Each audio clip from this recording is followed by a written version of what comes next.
네, 오늘 본문 읽은 이 말씀을 중심으로 좋은 연출가와 좋은 배우가 만날 때 역사가 일어납니다 라는 제목으로 여러분과 함께 은혜를 나누고자 합니다. 여러분 드라마 많이 보세요?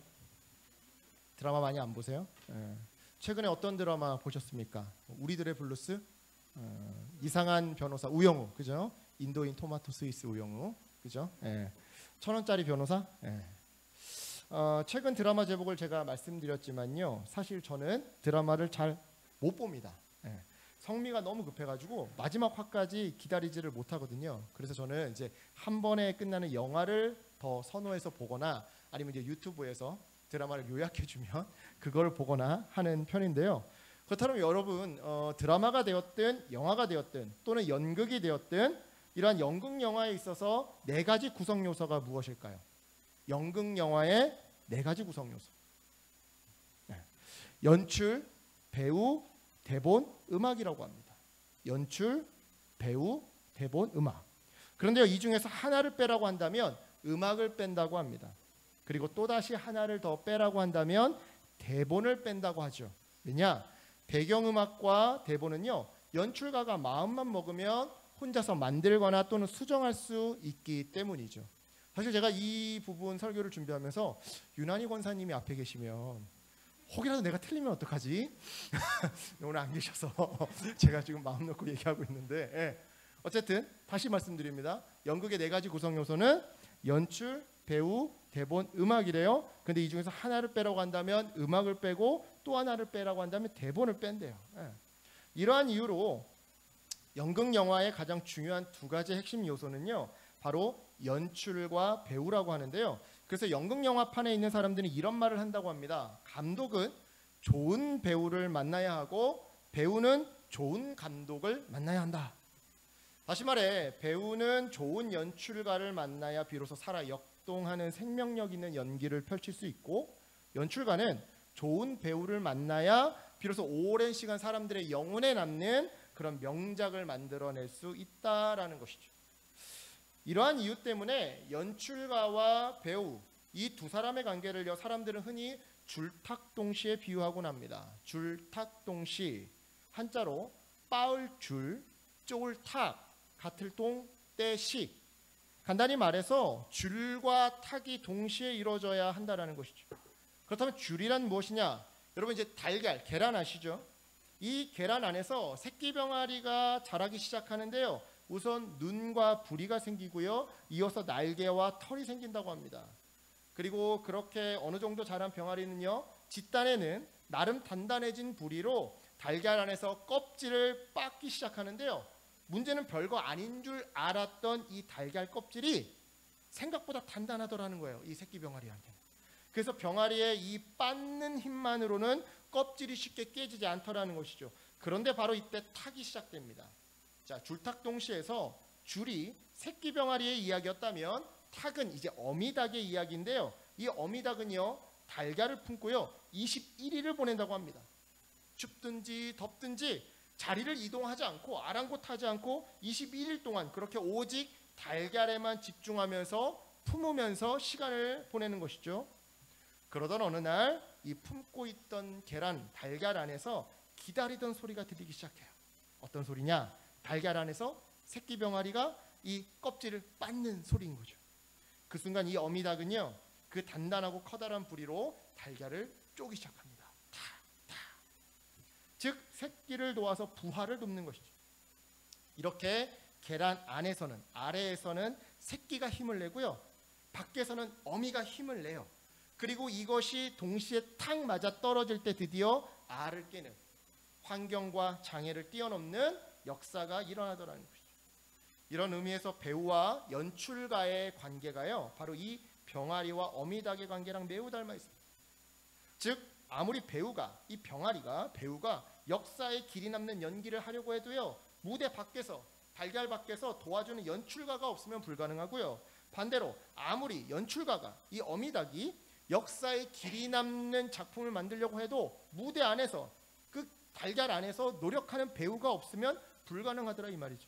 실로 무대 안에서 펼치는 배우의 노력과 무대 밖에서 펼치는 연출가의 노력이 딱 맞아 떨어져야 위대한 역사가 일어나는 건데요.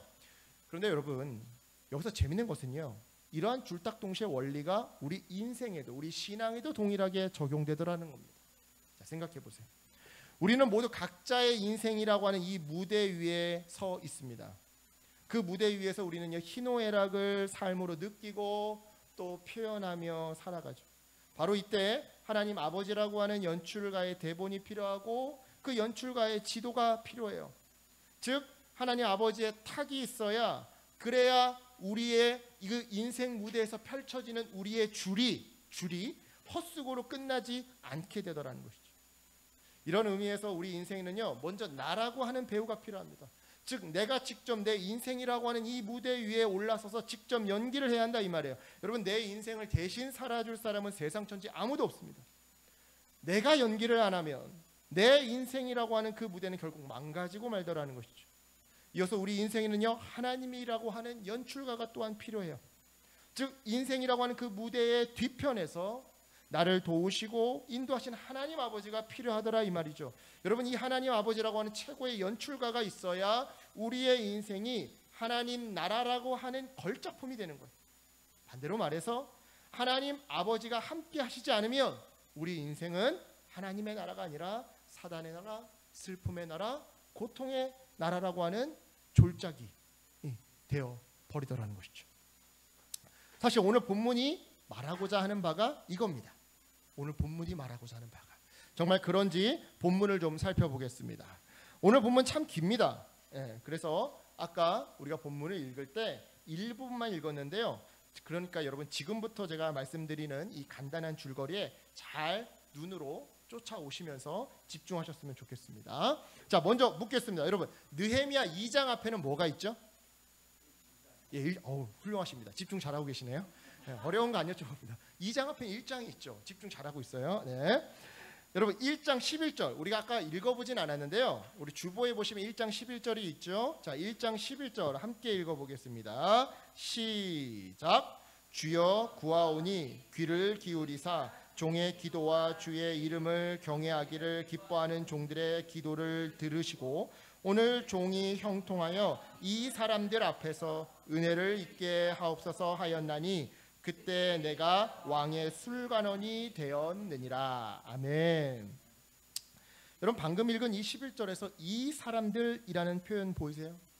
여러분, 이 표현은요, 아닥사스다 왕을 포함한 페르시아 제국의 관료들을 의미합니다. 즉 11절에서 느헤미야는 종의 기도를 들으시고 오늘 종이 형통하여 이 아닥사스다 왕 정부 앞에서 은혜를 입게 해주세요라고 기도를 했었던 것이죠. 이 기도에 대한 응답으로 느헤미야는요, 진짜 아닥사스다 왕의 은혜를 입게 됩니다. 즉 11절 마지막에 기록된 바 느헤미야는 페르시아의 아닥사스다 왕의 술관원이 되었던 것이죠. 여러분, 이 술관원은요, 대단한 자리였습니다. 쉽게 말해서 술 따르는 직책인데요, 고대에는요 왕의 술에 독을 타는 경우가 많았습니다. 그러다 보니 이 술관원은 왕의 술에 독이 들었나 안 들었나를 검사하는 아주 중요한 자리였고요. 동시에 왕의 술자리에서 술 한 잔도 따라드리고 같이 이렇게 한잔하면서 조언도 하고 상담도 하는 그런 술벗의 자리였던 것이죠. 그러니까 외부 사람들 입장에서는 로비가 많았겠죠. 느헤미야, 오늘 왕하고 술 한잔 할 때 나 좀 좋게 좀 얘기해줘 막 이러면서. 그러니까 권력이 대단한 자리였던 겁니다. 따라서 하나님께 기도했던 대로, 간구했던 대로 느헤미야는요 정말로 아닥사스다 왕의 은혜를, 즉 신뢰를 받았던 건데요. 하지만 이것은 시작에 불과했습니다. 보세요. 오늘 본문에서 느헤미야는요 술관원이 된 이후 섣불리 나서지를 않고 기회를 보면서 넉 달을 기다립니다. 저 같으면 그런 높은 자리에 앉자마자 자, 이제 내 가슴 속에 있는 이 청혼의 꿈을 펼쳐 보이리라 하면서 막 냅다 달려들었을 텐데, 그렇죠? 기다리지 못하고 느헤미야는 그러지 않더라는 것이죠. 오히려 그럴수록 더 신중하게 넉 달을 기다렸는데요. 그러던 와중에 어느 날 비로소 아닥사스다 왕에게 예루살렘에 관한 이야기를 꺼낼 수 있는 절호의 기회를 얻게 됩니다. 그리고 그 자리에서 느헤미야의 청을 들은 아닥사스다 왕은요 놀랍게도 예루살렘 성벽 재건 공사를 허락해 주죠. 놀라운 것은 이뿐만이 아니었어요. 왕은요, 성벽과 성문을 고치는 데 필요한 자원을 공급받을 수 있도록 친서를 내려주고요, 덧붙여 호위 군사까지 함께 보내주겠다고 약속을 하는데요. 자, 왕의 술관원이 된 것도 모자라서 이처럼 고향 땅 예루살렘의 성벽 재건을 허락받게 되고, 더욱이 물자와 호위무사까지 지원받게 되자 느헤미야는요, 이 모든 일이 하나님의 선하신 손길 덕분임을 고백합니다. 여기까지가 우리가 읽었던 9절까지의 내용이에요.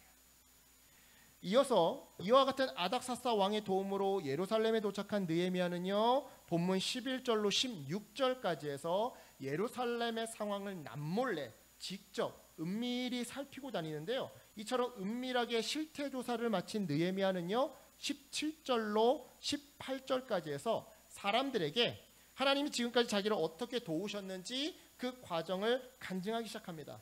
즉 예루살렘 성벽을 다시 쌓자고 보수공사를 하자고 사람들에게 으쌰으쌰 도전했던 것이죠. 느헤미야의 이 간증과 도전을 들은 예루살렘 사람들은요, 용기를 얻게 됩니다. 야, 우리를 식민 지배하는 페르시아의 아닥사스다 왕이 허락했대. 느헤미야가 아닥사스다 왕의 전적인 신임을 단단히 얻고 있대. 야, 정말 이번에는 하나님이 뭔가 도와주실 것 같아. 하나님의 역사가 뭔가 일어날 것 같아. 그리고는 18절 마지막에서 성벽 재건을 이 백성들은 다짐하게 되는데요. 하지만 문제는 모든 사람들이 다 예루살렘 성벽 재건을 기뻐했던 것이 아니었더라는 거예요. 예루살렘 회복을 시기하고 질투하는 대적자들도, 사람들도 있었는데요. 10절 보시고 19절을 보세요. 10절과 19절. 그들의 이름이 뭐래요? 산발랏, 도비야, 게셈이래요. 10절과 19절에 나와 있죠. 자, 이들에게는요, 근심과 분노가 쌓여갔습니다. 왜냐? 성벽이 재건되면 그와 동시에 우상 숭배자이자 혼합주의자였던 자기네들의 설 자리가 사라지게 될 게 뻔했으니까 말이죠. 자, 여러분, 사실 호랑이 없는 굴에 여우가 왕노릇한다고 예루살렘의 엘리트들이 포로로 끌려간 뒤 약 140여 년의 시간 동안, 그러니까 예루살렘 성전이 허물어졌던 기원전 586년부터 지금 이 느헤미야가 활동하던 이 444년까지 예루살렘을 비롯한 팔레스타인 지역을 지배한 실세들이 바로 이 산발랏, 도비야, 게셈과 같은 혼합주의자들이었어요. 호랑이 없는 굴에 여우가 왕노릇한다고 얘네들이 그 여우였던 거예요. 예.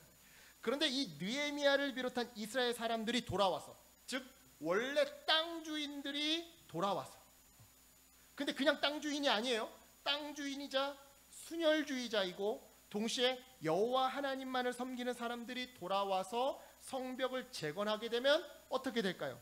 당연히 호랑이가 돌아와서 업적을 남겼으니 여우의 힘은 약해지겠죠. 이제 여우는 방 빼야죠. 호랑이가 왔는데, 업적도 세웠는데, 그죠? 네. 그래서 이들은 근심했던 겁니다. 그리고는 성벽 재건을 방해하고 심한 경우, 이제 나중에 느헤미야서를 여러분이 집에서 한번 읽어보시면 알겠지만 느헤미야를 죽이려고까지 했던 것이죠. 자, 여기까지가 바로 오늘 본문의 줄거리입니다. 그렇다면 이러한 본문 줄거리를 통해 주님이 우리에게 주시는 메시지는 무엇이냐? 그것은 먼저 첫 번째로 인생에 있어 나라고 하는 좋은 배우가 되라라는 메시지예요. 자, 아까 1장 11절에서 느헤미야는요, 하나님께 은혜를 베풀어 주시사 예루살렘 공동체를 회복하는 일에 자기를 사용해 달라고 기도합니다. 다른 말로 간구합니다. 그리고 2장 1절을 보시면 니산원이라고 나오죠. 우리가 뭐 이제 본문 길이상 주보에 실지는 않았지만 느헤미야 1장 1절을 보시면 기슬르월이라고 나와요. 그게 유대인의 달력으로 9월이거든요. 그리고 니산월이 유대인의 달력으로 1월이에요. 그러니까 4개월의 텀이 있는 거예요. 예, 즉 4개월이 지나도록, 예, 느헤미야는 술관원이 되고도 4개월이 지나도록 느헤미야는요, 신중하게 기회를 찾고 또 찾죠. 그러다가 때마침 찾았던 그 기회가 오자 2장 2절로 4절까지 해서 그는요, 담대한 마음으로 예루살렘 공동체에 대한 자신의 걱정을 왕 앞에서 솔직하게 털어놓습니다. 그런데요, 여러분, 사실 이러한 느헤미야의 행동은요, 자칫 자기 무덤을 파는 것과 같은 굉장히 위험한 행동이었습니다. 왜냐? 자, 생각해 보세요. 페르시아에 충성해야 할 공직자가 패망한 자기 조국을 놓고 근심한다?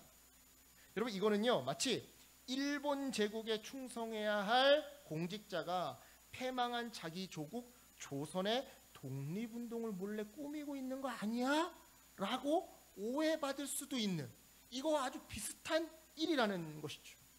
즉 오해받기 딱 좋은 일이에요.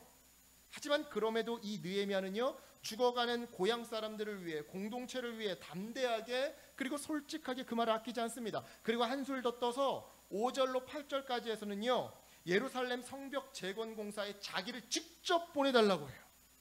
자기를 직접 보내달라고 왕의 마음을 두드리고요 이 일을 위해 조서를 써달라고 두드리고요 또한 필요한 건축자재를 후원해달라고 두드리죠. 뿐만 아닙니다.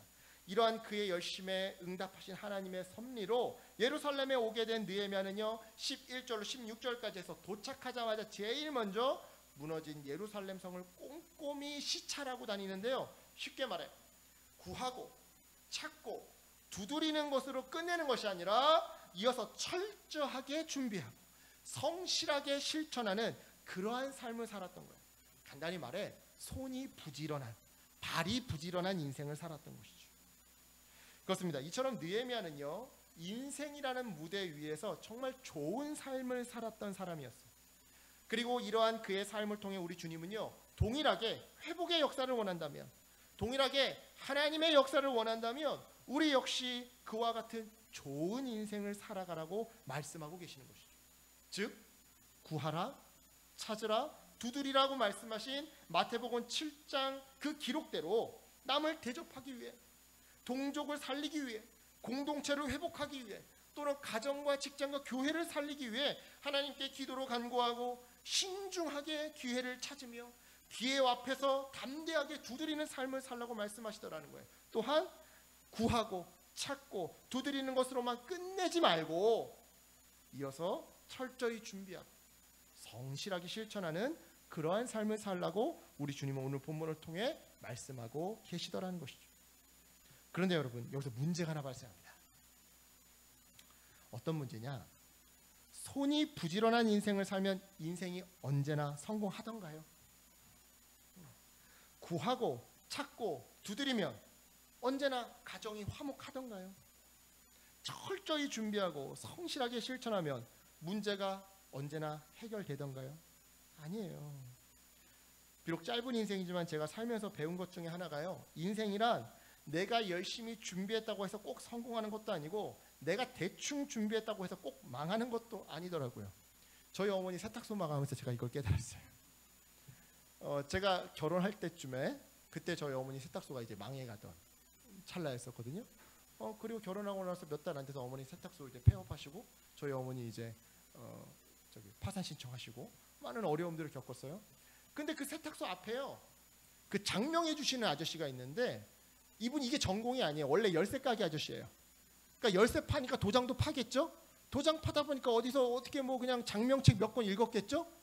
그런데 사람들이 그렇게 이름 지어달라고 이름 바꾸겠다고 줄을 서요. 이름 하나 바꿀 때마다 40만 원이에요. 우리는 와이셔츠 하나 할 때마다 이거 900원인데 우리는 사전에 얼마나 조사하고 그 세탁소 들어간 건데 쫄딱 망하고 그 아저씨는 원래 열쇠공인데 장명으로 이름 날려서 제가 세탁소 팔망하면서 배운 게 그거예요. 열심히 준비한다고 해서 꼭 성공하는 것도 아니고 대충 준비한다고 해서 꼭 망하는 것도 아닌가. 나의 노력을 뛰어넘는 뭔가가 있구나. 인생은요 실로 내 열심으로만으로는 절대 설명되지 않는 누군가의 섭리가 있다라는 것이죠. 우리는 그거를 하나님이라고 고백하는 것이죠. 그래서 우리는요 무엇을 인정할 수밖에 없는 거예요? 나의 등 뒤에서 역사하시는 하나님의 섭리요. 또한 우리는요 무엇을 믿을 수밖에 없는 거예요? 인생이라는 무대 뒤에서 그 무대를 연출하시고 이끌어 나가시는 하나님의 손길이요. 그래서 오늘 본문을 통해 우리 주님은 두 번째로 이런 메시지를 주시는 겁니다. 인생에 있어 하나님 아버지라고 하는 좋은 연출가가 있다. 하나님 아버지라고 하는 좋은 연출가가 있다. 자, 1장 11절에서 주님은요 느헤미야의 기도대로 느헤미야가 왕의 최측근이 되게 해주십니다. 또한 2장 2절에서 주님은요 왕에게 요청할 수 있는 그 기회를 느헤미야에게 만들어 주시죠. 이어서 6절로 8절까지 해서 주님은요, 왕으로 하여금 느헤미야의 요청을 허락해 주도록 해주시는데요, 이처럼 하나님은요, 구하고 찾고 두드렸던 느헤미야의 등 뒤에서 왕의 신임과 호의를 얻도록 도와주셨던 것. 뿐만 아니라 18절에서는요, 예루살렘 성벽 재건의 당위성과 가능성을 호소하고 웅변하는 느헤미야에게 역사해 주시사 백성들의 신임과 호의를 얻도록 도와주셨던 것이죠. 그렇습니다. 이처럼 느헤미야에게 역사하셨던 하나님을 통해 우리는요, 한 가지 결론을 내릴 수 있는데요, 그것이 무엇이냐? 바로 하나님은 우리의 삶의 배후에서, 나의 등 뒤에서 우리를 도우시는 삶의 연출가라는 거예요. 즉 인생이라는 무대 위에서 구하고 찾고 두드리는 우리를, 또한 철저히 준비하고 성실하게 실천해 나가는 우리를 하나님은 선한 손길로 함께해 주시고 보살펴 주시사 우리 삶의 모든 장면을 절묘하게 연출해 가시더라는 것이죠. 실패가 실패로 끝나지 않게, 고난이 눈물로 끝나는 것이 아니라 전화위복의 밑거름이 되도록 연출해 가시더라는 것이죠. 몇 년 전에 종영한 눈이 부시게라는 드라마가 있었습니다. 오늘은 시작부터 드라마 이야기를 했으니까 끝까지 드라마 이야기를 한번 해보려고 합니다. 몇 년 전에 종영한 눈이 부시게라는 드라마가 있었습니다. 여러분 이 드라마 보셨어요? 혹시 안 보셨나요? 웰메이드 영화입니다. 이거는 꼭 다운받아서 꼭 진짜로 이건 굉장히 좋은 드라마입니다. 드라마, 영화가 아니라 드라마. 이 드라마는요, 눈이 부시게, 이 드라마는요, 엄마 역으로 김혜자 씨가 연기를 했고요, 아들 역으로 안내상 씨가 연기를 했는데요, 김혜자 씨는요, 극 중에 젊었을 때 남편을 잃었고요, 안내상 씨는요, 어릴 적 사고로 다리 한쪽을 크게 다쳐서 다리를 절고 다녔어요, 평생을. 그래서 젊었을 때 이 젊은 엄마 김혜자 씨는요, 아들 안내상 씨를 강하게 키우겠다고 아들이 넘어져도 안 일으켜주고 오히려 혼자 일어나라고 모진 말을 쏟아내곤 했었죠. 그랬던 그 엄마가 이제는 나이가 먹고 치매가 들어서요, 요양병원에서 생활을 해요. 그래서 아들 며느리도 몰라보는 상태가 돼요. 그러던 어느 날 병원에서 이 엄마가 사라졌다고 전화가 와요. 놀란 아들이요, 급히 엄마를 찾으러 갑니다. 가보니까 엄마가 병원 앞에서 눈을 쓸고 있는 거예요. 병실에서 사라져가지고 깜짝 놀랐더니 봤더니 병원 앞에서 출입구에서 눈 쓸고 있는 거예요. 이 놀란 마음에 화가 난 아들이요, 그런 엄마를 보면서 이렇게 쏘아붙입니다. 뭐 하시는 거예요 지금? 그러자 이 치매로 아들을 못 알아보는 엄마가 이렇게 말해요. 눈 쓸어요. 김혜자 선생님이니까. 눈 쓸어요. 눈이 오잖아요.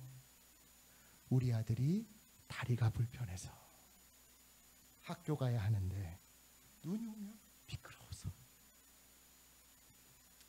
그 말을 듣는 순간 아들이 뭔가를 떠올려요.